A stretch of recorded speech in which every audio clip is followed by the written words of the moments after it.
so yeah, go again. 7-7. Hightower and Jason Wright are in the backfield behind Warner as we begin to squad from the 7-yard line. And Kurt's going to swing it deep down the sideline. Larry Fitzgerald is covered by Benny Sapp. The ball is a little underthrown. It will be 2nd down and 10. Kurt Warner to Larry Fitzgerald, so hot in the playoffs last year, have yet to have a pass play of over 40 yards this year, and I'm surprised Larry Fitzgerald didn't turn his hands the other way. Usually you see Larry stick his hands up over the top of his head, and I think if he had, he might have made that play. It's a little bit inside, but that's one of those throws you have to keep making to Larry Fitzgerald. Keep giving him those chances, because he's so good at going up over the top and making plays. Sapp, the man in the crosshairs tonight. It was the Antoine Winfield out again, and this pass is thrown over the middle for 15, where Steve Bruston makes the catch. It'll be 3rd down and 2. The Vikings have been stellar defensively for a number of years. Of course, that front four is fabulous. 3 of the guys go to the Pro Bowl every year, the 2 Williamses and Jared Allen, and then, of course, that begins to free up the other defensive end, Ray Edwards, who has 6.5 sacks. They've got Henderson back on defense. Of course, when Winfield is in the secondary, that does make a big difference, too. 3rd down and 2 from the 15-yard line.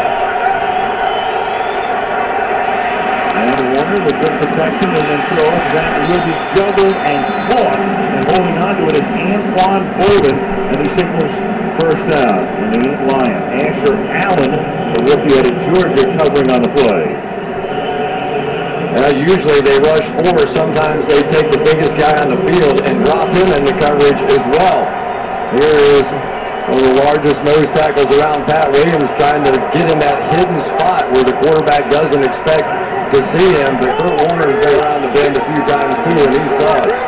Beanie Wells is the running back.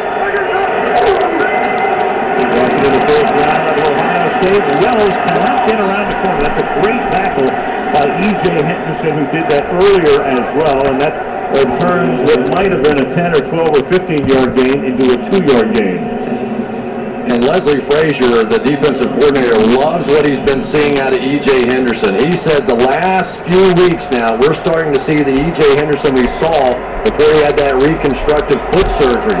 So now these linebackers, young, talented, Chad Greenway, E.J. Henderson, you're starting to see them fly around and make plays the way they thought they could when they were drafted. Frazier, one of those guys who's been interviewed for head coaching jobs in the past, and I'm sure will be again in the future. Here's Hightower.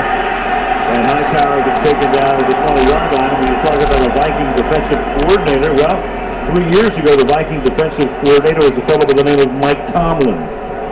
Now, Leslie Frazier, you talked about him. Here's a guy that was interviewed for 3 different jobs a season ago to be the head coaching candidate to the Broncos, Rams, and Lions. And without question, he is going to be on a very short list of guys this year as well. He's ready to coach in the NFL.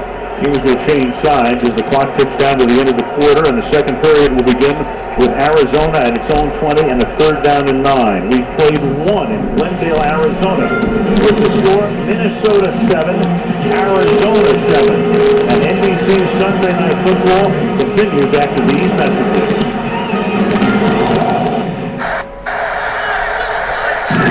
That is the score. Score is 7-7. And that is the end of the 1st quarter. So I hope you enjoyed the 1st quarter. And yeah, so that's it back now. And yeah, so see ya.